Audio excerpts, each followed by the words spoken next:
ಎಲ್ಲರೂ ಹೇಗಿದ್ದೀರಾ? I hope ಎಲ್ಲ ಚೆನ್ನಾಗಿದ್ದೀರಾ ಅಂತ ಅಂದ್ಕೊಳ್ತೀನಿ. ಇವತ್ತಿನ ವಿಡಿಯೋದಲ್ಲಿ ದೇವಸ್ಥಾನಗಳಲ್ಲಿ ಪ್ರಸಾದ ಕೊಡ್ತಾರಲ್ವ ಮೊಸರನ್ನು, ಅದನ್ನು ಯಾವ ರೀತಿಯಾಗಿ ಮಾಡೋದು ಅಂತ ನೋಡ್ಕೊಳ್ಳೋಣ. ಬೇಸಿಗೆಯಲ್ಲಿ ಅಥವಾ ಬಾಡಿ ತುಂಬ ಹೀಟ್ ಆದಾಗ ಈ ರೀತಿ ಮೊಸರನ್ನ ಮಾಡ್ಕೊಂಡು ತಿನ್ನೋದು ದೇಹಕ್ಕೆ ತುಂಬಾ ಒಳ್ಳೆಯದು, ಹಾಗೆ ತಂಪು ಕೂಡ. ಮೊದಲಿಗೆ ನಾನಿಲ್ಲಿ ಒಂದು ಕುಕ್ಕರ್ಗೆ 1 ಪಾವ್ನಷ್ಟು ಅಕ್ಕಿ ಹಾಕ್ಕೊಂಡಿದ್ದೀನಿ. ಅಕ್ಕಿ ಹಾಕ್ಕೊಂಡು ಆದ ನಂತರ ಇದನ್ನು ಒಂದು 2-3 ಸಲ ನೀರಿನಲ್ಲಿ ಚೆನ್ನಾಗಿ ತೊಳ್ಕೊಳ್ಳಿ.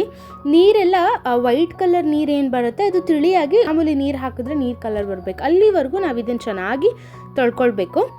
ಅಕ್ಕಿ ಎಲ್ಲ ಚೆನ್ನಾಗಿ ತೊಳ್ಕೊಂಡಾದ ನಂತರ ಅನ್ನ ಸ್ವಲ್ಪ ಮೆತ್ತಗಿದ್ರೆ ಮೊಸರನ್ನಕ್ಕೆ ತುಂಬ ಚೆನ್ನಾಗಿರುತ್ತೆ. ಅದಕ್ಕಾಗಿ ನಾನಿಲ್ಲಿ 2.5 ಲೋಟದಷ್ಟು ನೀರು ಹಾಕ್ಕೊಂಡಿದ್ದೀನಿ. ನೀರು ಹಾಕ್ಕೊಂಡು ಆದಮೇಲೆ ಸ್ವಲ್ಪ ಇದಕ್ಕೆ ಕಲ್ಲುಪ್ಪನ್ನು ಸೇರಿಸ್ಬಿಟ್ಟು ಒಂದು 3 ವಿಷಲ್ ಹಾಕಿಸ್ಕೊಂಡಾದ ನಂತರ ಒಂದು 5 ನಿಮಿಷ ಲೋ ಫ್ಲೇಮ್ನಲ್ಲಿಟ್ಟು ಇದನ್ನು ಆಫ್ ಮಾಡ್ಕೊಳ್ಬೇಕು. ಇಲ್ಲಿ ನಾನು ಆ ರೀತಿ 3 ವಿಷಲ್ನ ಹೊಡೆಸ್ಕೊಂಡು ಇಲ್ಲಿ ಅನ್ನ ಆಗಿರೋದನ್ನು ಓಪನ್ ಮಾಡ್ಕೊತಿದ್ದೀನಿ. ಈ ಆಗಿರುವಂಥ ಅನ್ನನ ಸ್ಮ್ಯಾಶರ್ ಬರುತ್ತೆ ಅಲ್ವಾ, ಅದರೊಳಗೆ ಅನ್ನನ ಸ್ವಲ್ಪ ಸ್ಮ್ಯಾಶ್ ಮಾಡ್ಕೊಳ್ಬೇಕು. ಸ್ವಲ್ಪ ಮೆತ್ತಗೆ ಇದ್ದರೆ ಮೊಸರನ್ನ ಇನ್ನೂ ಟೇಸ್ಟಿಯಾಗಿರುತ್ತೆ. ಅದಕ್ಕಾಗಿ ಇದನ್ನೆಲ್ಲ ಚೆನ್ನಾಗಿ ಮ್ಯಾಶ್ ಮಾಡ್ಕೊಂಡಾದ ನಂತರ ನಾನಿಲ್ಲಿ ಒಂದು ಕಡಾಯಿನಲ್ಲೇ ಮಾಡ್ಕೊಳ್ತಾ ಇದ್ದೀನಿ. ಕೆಲವರು ಒಗ್ಗರಣೆ ಮಾತ್ರ ಹಾಕ್ಕೊಳ್ತಾರೆ. ಒಂದು ಕಡಾಯಿಗೆ 2 ಟೇಬಲ್ ಸ್ಪೂನಷ್ಟು ಎಣ್ಣೆ ಹಾಕಿಬಿಟ್ಟು ಇದಕ್ಕೆ 1 ಸ್ಪೂನಷ್ಟು ಸಾಸಿವೆ, ಜೀರಿಗೆ, ಕಡಲೆಬೇಳೆ 3 ಸಹ ಸಮ ಪ್ರಮಾಣದಲ್ಲಿ 1 ಸ್ಪೂನಷ್ಟು ತಗೊಳ್ಬೇಕು. ಇದನ್ನು ಹಾಕಿಬಿಟ್ಟು ಎಣ್ಣೆಯಲ್ಲಿ ಇದನ್ನು ಚೆನ್ನಾಗಿ ಒಂದ್ಸಲ ಚಿಟಪಟ ಅನ್ನೋವರೆಗೂ ನಾವು ಇದನ್ನು ಚೆನ್ನಾಗಿ ಹುರ್ಕೊಳ್ಬೇಕಾಗತ್ತೆ. ಕಡಲೆಬೇಳೆ ಎಲ್ಲ ಸ್ವಲ್ಪ ಗೋಲ್ಡನ್ ಕಲರ್ ಆಗಲಿ ಅಲ್ಲಿವರೆಗೂ ನಾವು ಇದನ್ನು ಚೆನ್ನಾಗಿ ಹುರ್ಕೊಳ್ಬೇಕು. ಇದೆಲ್ಲ ಹುರ್ಕೊಂಡಾದ ನಂತರ ನಾನು ಇದಕ್ಕೆ 1 ಹಸಿಮೆಣಸಿನ್ಕಾಯಿನ ಈ ರೀತಿ ಸಣ್ಣದಾಗಿ ಹೆಚ್ಕೊಂಡಿದ್ದೀನಿ, ಅದನ್ನು ಹಾಕ್ಕೊಂಡಿದ್ದೀನಿ. ನಂತರ ಇದಕ್ಕೆ ಒಂದು 5-10 ಕರಿಬೇವಿನ ಎಲೆನ ಸಣ್ಣದಾಗಿ ಹೆಚ್ಕೊಂಡು ಹಾಕ್ಕೊಂಡಿದ್ದೀನಿ. ನಂತರ ನಾನಿಲ್ಲಿ 1 ಇಂಚಿನಷ್ಟು ಶುಂಠಿನ ಚೆನ್ನಾಗಿ ಸಣ್ಣದಾಗಿ ತುರ್ಕೊಂಡಿದ್ದೀನಿ. ತುರಿದು ಹಾಕ್ಕೊಳ್ಳಿ, ತುಂಬಾ ಟೇಸ್ಟ್ ಚೆನ್ನಾಗಿರುತ್ತೆ. ಕೆಲವ್ರು ಹಾಕ್ತಾರೆ, ಕೆಲವ್ರು ಹಾಕೋದಿಲ್ಲ ಅಷ್ಟೇ.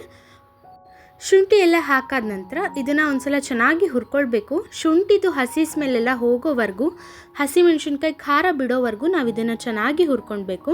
ಇದನ್ನೆಲ್ಲ ಚೆನ್ನಾಗಿ ಹುರ್ಕೊಂಡಾದ ನಂತರ ನಾನು ಇದನ್ನು ಗ್ಯಾಸ್ನ ಆಫ್ ಮಾಡ್ಕೊಂಡ್ಬಿಟ್ಟು ಇದನ್ನು ಸಪ್ರೇಟಾಗಿ ಎತ್ತಿಟ್ಕೊಂಡಿದ್ದೀನಿ. ಗ್ಯಾಸ್ ಮೇಲೇ ಗ್ಯಾಸ್ ಉರಿ ಆನ್ ಇದ್ದೇನೆ ಅನ್ನ ಹಾಕ್ಕೊಂಡ್ಬಿಡಿ, ಚೆನ್ನಾಗಾಗೋದಿಲ್ಲ ಮೊಸರನ್ನ. ಅದಕ್ಕಾಗಿ ಇದನ್ನು ನಾನು ಸಪ್ರೇಟಾಗಿ ಇಟ್ಕೊಂಡು ಏನು ನಾವು ಅನ್ನನ ಮ್ಯಾಶ್ ಮಾಡ್ಕೊಂಡಿದ್ವಲ್ವ ಅಷ್ಟು ಅನ್ನನ ನಾನೀಗ ಈ ಪ್ಯಾನ್ಗೆ ಹಾಕ್ಕೊಂಡಿದ್ದೀನಿ. ಈ ಅನ್ನ ಎಲ್ಲ ಹಾಕ್ಕೊಂಡಾದ ನಂತರ ನಾನಿಲ್ಲಿ 1 ಕಪ್ನಷ್ಟು ಮೊಸರನ್ನ ಹಾಕ್ಕೊಳ್ತಾ ಇದ್ದೀನಿ. ನೀವು ಪ್ಯಾಕೆಟ್ ಮೊಸರಾದರೂ ಹಾಕ್ಕೊಳ್ಬೋದು, ಅಥವಾ ಮನೆಯಲ್ಲಿನೇ ನೀವು ಮೊಸರು ಮಾಡ್ತೀರಾ ಅಂದರೆ ಅದನ್ನು ಸಹ ಹಾಕ್ಕೊಳ್ಬೋದು. ನಾನಿಲ್ಲಿ ಪ್ಯಾಕೆಟ್ನಲ್ಲಿ ಸಿಗುತ್ತಲ್ವ ಅದೇ ಮೊಸರನ್ನ ಬಳಸಿದ್ದೀನಿ. ಇದು ಮೊಸರನ್ನೆಲ್ಲ ಹಾಕಿ ಆದ ನಂತರ ಇದಕ್ಕೆ ಒಂದು ಕಾಫಿ ಲೋಟದಷ್ಟು, ಸಣ್ಣ ಲೋಟದಷ್ಟು ನಾನಿಲ್ಲಿ ಉಗುರು ಬೆಚ್ಚಗಿರುವಂಥ ಹಾಲನ್ನ ಹಾಕ್ಕೊತಾ ಇದ್ದೀನಿ. ಕಾಯಿಸಿ ಆರಿಸಿರುವಂಥ ಹಾಲನ್ನ ಹಾಕ್ಕೊಳ್ಳಿ, ಇಲ್ಲ ಕಾದು ಸ್ವಲ್ಪ ಬೆಚ್ಚಗಿದೆ ಅನ್ನೋ ರೀತಿಯಾಗಿರುವಂಥ ಹಾಲನ್ನ ಹಾಕ್ಕೊಳ್ಳಿ. ಹಾಲನ್ನ ಹಾಕಿ ಆದ ನಂತರ ಇದನ್ನೆಲ್ಲ ಚೆನ್ನಾಗಿ ಮಿಕ್ಸ್ ಮಾಡ್ಕೊಳ್ಬೇಕು. ಅನ್ನ ಮ್ಯಾಶ್ ಮಾಡಿರೋದ್ರಿಂದ ಮುದ್ದೆ ಆಗಿರುತ್ತೆ. ಆ ಮುದ್ದೆಗಾಗಿರುವಂಥ ಗಂಟನ್ನೆಲ್ಲ ನೀಟಾಗಿ ಬಿಡಿಸ್ಕೊಂಡು ಮೊಸರು ಮತ್ತು ಹಾಲು ಎರಡೂ ಚೆನ್ನಾಗಿ ಹೊಂದ್ಕೊಳ್ಳೋ ರೀತಿ ಇದನ್ನು ಚೆನ್ನಾಗಿ ಒಂದ್ಸಲ ಮಿಕ್ಸ್ ಮಾಡ್ಕೊಳ್ಬೇಕು. ಮಿಕ್ಸ್ ಮಾಡುವಾಗಲೇ ಒಗ್ಗರಣೆ ಜೊತೆಗೆ ಅನ್ನ ಎಲ್ಲ ಬೆರೆತು ಒಳ್ಳೆ ಘಮ ಕೊಡಲಿಕ್ಕೆ ಶುರು ಮಾಡಿರುತ್ತೆ.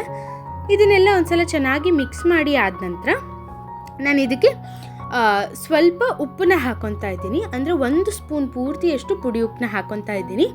ಪುಡಿ ಉಪ್ಪನ್ನ ಹಾಕಿ ಆದ ನಂತರ ನಾನು ಇದಕ್ಕೆ ಸ್ವಲ್ಪ ಸಣ್ಣದಾಗಿ ಹೆಚ್ಚಿರುವಂಥ ಕೊತ್ತಂಬರಿ ಸೊಪ್ಪನ್ನ ಹಾಕ್ಕೊತಾ ಇದ್ದೀನಿ. ನಂತರ ಮನೆಯಲ್ಲಿ ಇದ್ದರೆ ದಾಳಿಂಬೆನ ನೀವು ಹಾಕ್ಕೊಳ್ಬೋದು, ನಮ್ಮ ಮನೆಯಲ್ಲಿ ಇತ್ತು ಅದಕ್ಕಾಗಿ ದಾಳಿಂಬೆ ಹಾಕ್ಕೊಂಡಿದ್ದೀನಿ. ಕೆಲವರು ಸೀಡ್ಲೆಸ್ ಗ್ರೇಪ್ಸ್ನ ಸಹ ಹಾಕ್ತಾರೆ, ಅದನ್ನು ಹಾಕಿದ್ರೂ ಸಹ ಒಳ್ಳೆ ಟೇಸ್ಟ್ ಇರುತ್ತೆ. ಇದ್ದರೆ ಹಾಕ್ಕೊಳ್ಳಿ, ಇಲ್ಲದಿದ್ದರೆ ಏನು ತೊಂದರೆ ಇಲ್ಲ. ಈ ದಾಳಿಂಬೆ ಎಲ್ಲ ಹಾಕಿ ಆದ ನಂತರ ಮತ್ತೊಮ್ಮೆ ಇದನ್ನು ಚೆನ್ನಾಗಿ ಮಿಕ್ಸ್ ಮಾಡ್ಕೊಂಡ್ಬಿಟ್ರೆ ಉಪ್ಪನ್ನ ಒಂದ್ಸಲ ನೋಡಿ ಮತ್ತೆ ಬೇಕಾದರೆ ಹಾಕ್ಕೊಳ್ಳಿ ನೀವು. ಇದಾದ ನಂತರ ಅನ್ನ ಇಲ್ಲಿ ನೋಡಿ ಸ್ವಲ್ಪ ಗಟ್ಟಿ ಆಗ್ತಾ ಬರ್ತಾ ಇದೆ. ಅದಕ್ಕಾಗಿ ಇದಕ್ಕೆ ನಾನು ಮತ್ತೆ ಒಂದು ಕಾಫಿ ಲೋಟದಷ್ಟು ನೀರನ್ನ ಸೇರಿಸ್ಕೊಂಡಿದ್ದೀನಿ. ನೀರನ್ನ ಸೇರಿಸ್ಕೊಂಡಾದ ನಂತರ ನೋಡಿ ಎಷ್ಟು ತೆಳುವಾಗಿ ತುಂಬಾ ಚೆನ್ನಾಗಾಗಿದೆ. ಇಷ್ಟು ಮಾಡ್ಕೊಂಡ್ಬಿಟ್ರೆ ಮನೆಯಲ್ಲಿನೇ ತುಂಬ ರುಚಿಯಾಗಿ ಮೊಸರನ್ನ ರೆಡಿ ಆಗಿಬಿಡುತ್ತೆ. ಈ ರೆಸಿಪಿನ ನೀವು ಸಹ ಮನೆಯಲ್ಲಿ ಟ್ರೈ ಮಾಡಿ ಹೇಗೆ ಬಂತು ಅಂತ ನನಗೆ ಕಮೆಂಟ್ ಮಾಡಿ ತಿಳಿಸೋದನ್ನು ಮರಿಬೇಡಿ. ನೀವಿನ್ನೂ ನಮ್ಮ ಚಾನಲ್ಗೆ ಸಬ್ಸ್ಕ್ರೈಬ್ ಆಗಿಲ್ಲ ಅಂದರೆ ಖಂಡಿತ ಸಬ್ಸ್ಕ್ರೈಬ್ ಮಾಡ್ಕೊಳ್ಳಿ. ಮತ್ತು ಮುಂದಿನ ವಿಡಿಯೋದಲ್ಲಿ ಸಿಗೋಣ. ಅಲ್ಲಿವರೆಗೂ ಹ್ಯಾಪಿ ಕುಕಿಂಗ್.